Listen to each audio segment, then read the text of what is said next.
chatting with Sarah right here in the studio, and our phones are going nuts. This happens every show we do. The phones are always beeping, people trying to SMS. Like, just jump on hardcoreclassic.com if you want to talk to us directly. We're busy Exactly. people. I jump in the chat sometimes myself. That's it.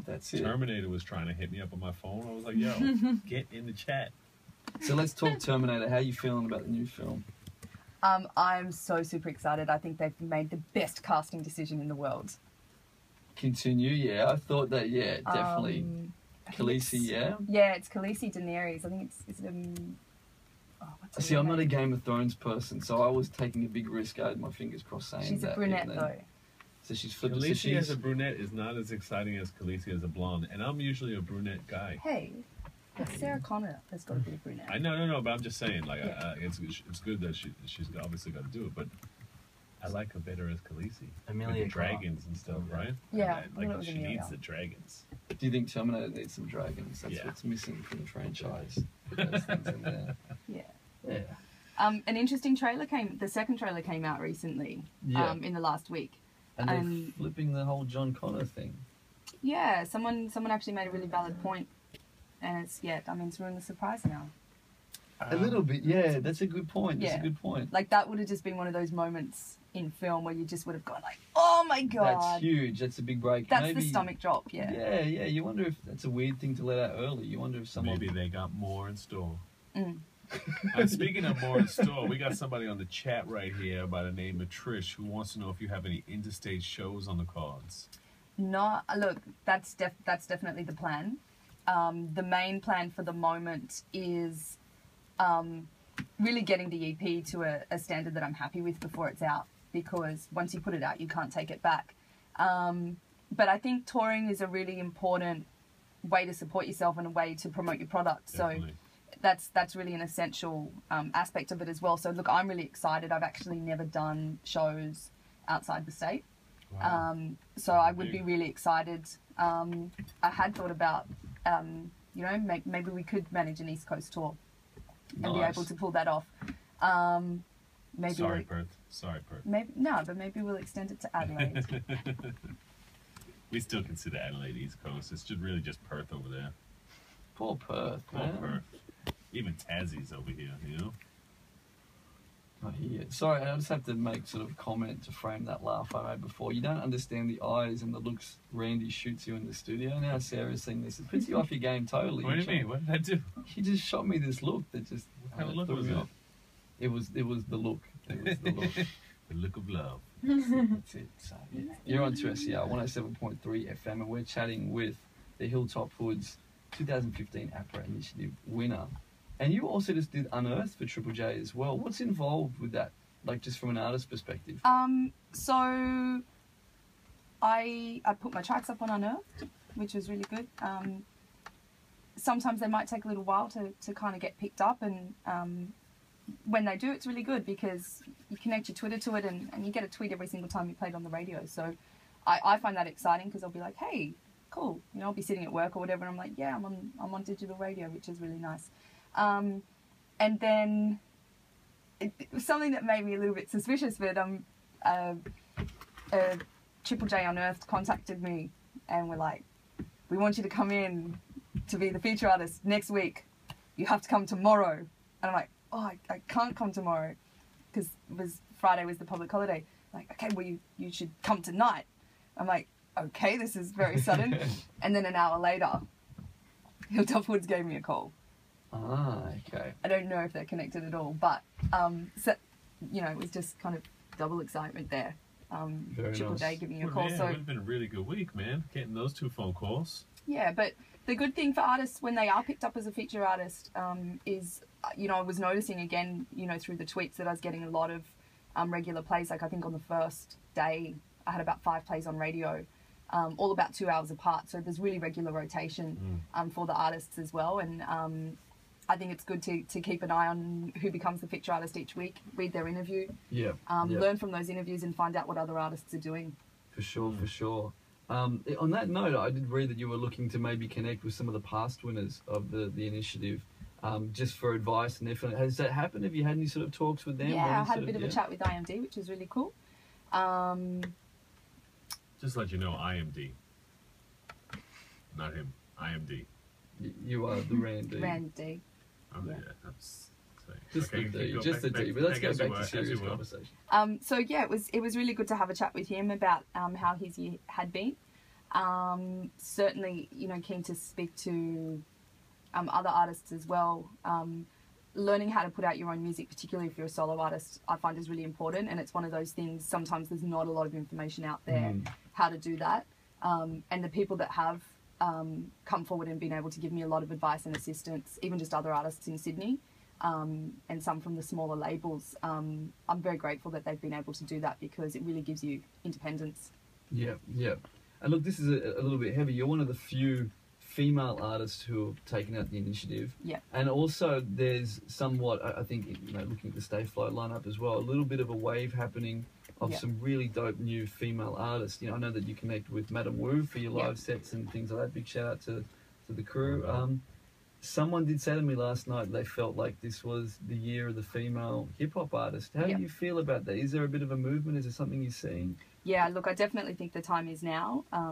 And I know a lot of people will sometimes look and say lots of different groups in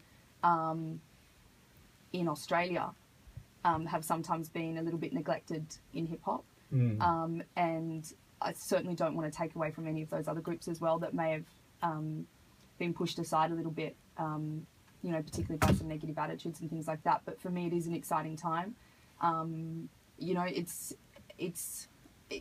I just think the time is right now. And it's been really good. And like having so many of guys in the scene supporting us and giving us a lot of advice and encouragement and giving that skill development and those resources has been really helpful. I mean, look, you're a veteran of the local scene. You've been MCing for a while and honing your skills. Why do you think now is the time? Is there anything in particular that's happening with the sound or the craft or what's being said? Like, I have my opinion. I'm just asking, I mean, I have my opinion too, and it's. I'm not so much looking, say, at external factors. I can't say that it's because of any, the rise of any other particular artists or anything like that have given that. For me, I feel,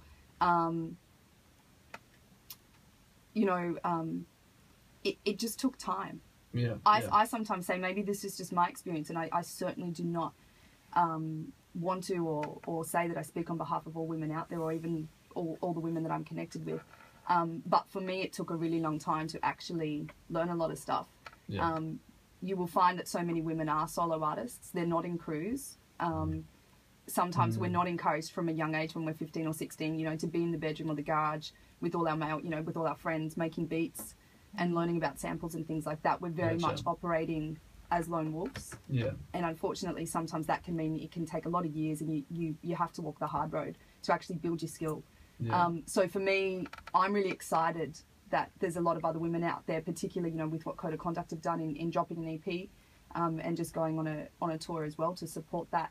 For me, I had an opportunity to say just the other night, now that one person's done it, we know how to do it. So there's someone out there who you can actually ring up and go, okay, how do you book a tour? How do you get your CDs pressed? How do you actually get your stuff mastered? And to learn all of that stuff. So it's good that there's actually a lot of girls out there that are connecting and continuing to build that resource network. Definitely. Two things though. Understandably, agree with what you say, but why then, with all the guys that that have released and done tours before, why were those answers not available to you prior? Again, sometimes I think it goes down to if you're working with soloists, you're often a little bit by yourself and sometimes a little bit isolated. So would it be fair to say that part of the reason why all of this is happening right now is collectives like Stayfly, and bringing all the women together, and so that it's not this kind of staring across the room at the other girl who does hip hop and being like, oh, there's not enough room for both of us. It's a bit of teamwork going on amongst the women. Sure. I think that has an element, but we shouldn't also neglect that there's been a lot of guys out there that have been really helpful as well. Completely. And I mean, I don't know what it was like from the guy perspective. Did guys out there feel when they actually looked out at the landscape and go, hey, like, oh, there's 8, big whether it's a big festival lineup or something like that, and go, there's not a single woman on this entire I lineup. think the guys that we hang out with Yeah. definitely notice when there's a shortage Sure. of women in any aspect of the scene. Sure.